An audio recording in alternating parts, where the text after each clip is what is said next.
Neste programa Eclésia falamos agora com a doutora Sandra Costa Saldanha. Muito boa tarde, obrigado por estar neste programa. E o objetivo é falarmos de um mosteiro com longa tradição histórica, o mosteiro de São Vicente de Fora. Está associado aos marcos fundamentais da história de Portugal. A partir de onde remontam estas referências? O Mosteiro de São Vicente de Fora é, sem dúvida, um dos monumentos mais relevantes e de maior prestígio no país, precisamente pela relação essencial que tem, desde logo, com a fundação do próprio reino. Enfim, é um monumento que, nas suas origens medievais, nasce de um voto de Dom Afonso Henriques de o edificar caso conquistasse a cidade, e, precisamente, ele vai ser erguido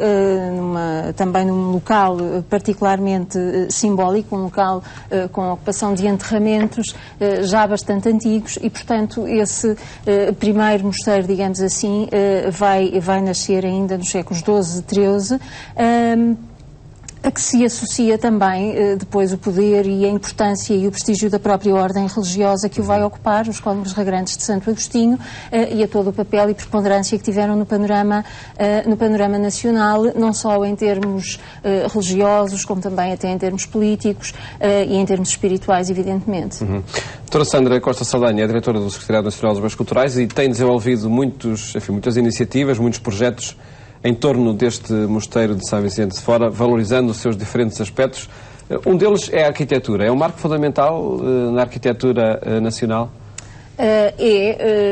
Enfim, desde logo, desde este seu período medieval, é sabido, apesar de não existirem muitas fontes, mas é sabido que já desde a Idade Média São Vicente de Fora exerceria na paisagem urbana de Lisboa um papel muitíssimo relevante. Está, aliás, na base, enfim, daquilo que foi a construção da própria cidade cristã, e depois também, como disse, com um papel muitíssimo relevante do ponto de vista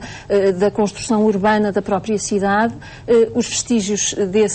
mosteiro medieval são muito escassos e, portanto, não podemos ter hoje uma noção muito concreta daquilo que era efetivamente esse edifício, sabendo-se, todavia, que foi muito importante. Um panorama mais, enfim, conhecido é aquele que remonta já ao século XVI, portanto, à refundação do mosteiro por Filipe I, portanto, durante o período de ocupação filipina, e aí sim o mosteiro de São Vicente de Fora, que é aquilo que hoje ainda lá encontramos, torna-se sem dúvida num modelo central e num paradigma absoluto da arquitetura religiosa portuguesa, por várias razões, não só porque é um dos exemplares mais notáveis da arquitetura maneirista em Portugal, como sobretudo porque é um edifício que traz para o nosso país toda uma série de novidades estéticas, enfim, algumas diretrizes até saídas do Concílio de Trento, portanto, uma nota de modernidade, digamos assim, que é introduzida na arquitetura, por exemplo, ao nível da planta em cruz latina, ao nível da fachada de duas torres, que até então era, enfim, uma característica mais associada a edifícios episcopais, às sés e a edifícios de maior importância, e, em último lugar, muito importante também nessa perspectiva da arquitetura, porque acaba por se converter num modelo matricial dentro do nosso próprio país. Portanto, é um modelo trazido por influência espanhola, mas que acaba por se fixar em Portugal como um modelo para as grandes e mais importantes igrejas nacionais que se fazem nos séculos XVII e XVIII, que vão justamente filiar-se nessas novidades que São Vicente de Fora oferece quando é edificado, portanto, nessa sua renovação. E um edifício que ainda permanece, enfim, com um grande destaque em todo o panorama lisboeta. E que ainda hoje marca, sem dúvida, a paisagem urbana da cidade, claro. E o seu recheio, as obras de arte que ele inclui e que é possível visitar, se tivesse de aconselhar quem está por Lisboa por estes dias a visitar o mosteiro de São Vicente de Fora, o que é que aconselharia a ver no seu interior? Portanto, São Vicente, em primeiro lugar, destaca-se por esse seu papel simbólico, destaca-se pela sua importância construtiva e arquitetónica, como uma nota de grande modernidade, e destaca-se ainda pela possibilidade que ainda hoje nos oferece de mostrar e exibir uma das suas componentes mais notáveis também sob o ponto de vista decorativo, e São Vicente de Fora, efetivamente, apresenta uma coleção e um recheio artístico muitíssimo interessante, que enfim, data essencialmente de finais do século XVII, ainda no tempo de Dom Pedro, II e que depois vai ser essencialmente levada a cabo por Dom João V e, portanto, estamos a falar de um período que foi particularmente próspero para as artes, como sabemos, e um apoio que é dado a este mosteiro e a esta ordem religiosa, que foi, aliás, continuado por parte da Casa Real. Isso faz com que em São Vicente de Fora existam também alguns espécimes, sob o ponto de vista decorativo, muitíssimo relevantes, nas áreas da azulejaria, da pintura, da talha, por exemplo, mas se tiver que destacar, como me pede, destacaria sem dúvida a sua coleção de azulejaria. São Vicente de Fora possui a maior coleção mundial de azulejaria barroca colocada num único edifício. O que é muito significativo, porque podemos ali encontrar representados todos os períodos, são cerca de 100 mil azulejos, aqueles que ainda se conservam hoje em São Vicente de Fora. Encontramos ali todos os períodos da azulejaria barroca, desde o século XVII, o século dos mestres, passando pelo período, enfim, de meados do século, até ao final do século XVIII, já com exemplares da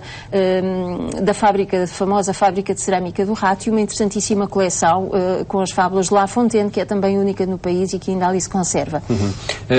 Vão sendo recuperadas, essa coleção de azulejaria vai sendo recuperada e está disponível a quem visita o mosteiro? Está inteiramente disponível porque, na verdade, é parte integrante do mosteiro. Portanto, são os revestimentos das suas paredes, das suas escadarias e, portanto, é perfeitamente visitável e pode ser vista por quem visite o mosteiro, que, entretanto, sofreu também obras de beneficiação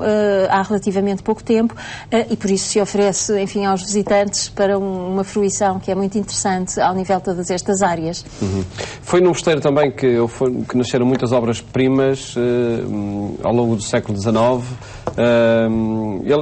Todo esse acervo permanece no mosteiro ou conheceu outros destinos? São Vicente de Fora tem, como se percebe, uma história muito longa que vem desde o século XII e que não acabou ainda, não é? E, portanto, tem sido um monumento vivo, digamos assim. Esse período a que se refere tem essencialmente a ver com o facto das várias convulsões que aconteceram no nosso país, desde a extinção das ordens religiosas, passando pela implantação da República, pela lei da separação e tudo isso, terem feito com que a determinada altura se instalasse em São Vicente de Fora uma espécie de depósito de obras provenientes dos conventos extintos, em 1834, o que levou até São Vicente de Fora algumas obras de facto notáveis, como é o caso dos famosos painéis de São Vicente de Fora que estão hoje no Museu Nacional de Arte Antiga, o famoso apostolado de Zurbarán, portanto, obras-primas de facto que ali estão durante o século XIX e que depois, na sequência, enfim, da lei da separação, acabam por integrar coleções do Estado, onde se conservam.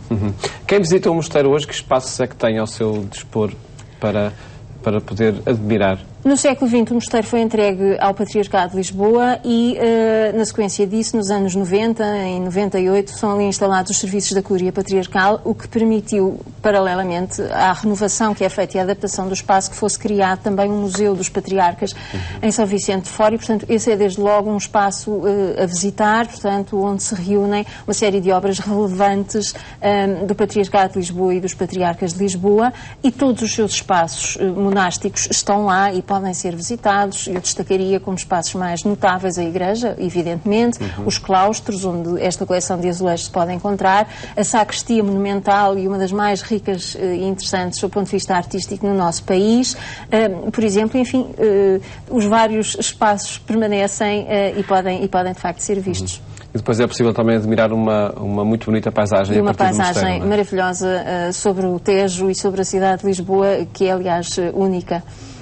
Sra. Sandra Costa Saldanha, muito obrigado por ter estado aqui neste programa a apresentar este mosteiro, um possível destino para quem visita Lisboa nestes dias. Muito obrigado. E fica essa proposta de, nestes dias de verão, sendo possível, visitar o mosteiro de São Vicente de Fora em Lisboa. Desejo-lhe bom fim de tarde. Até amanhã, se Deus quiser.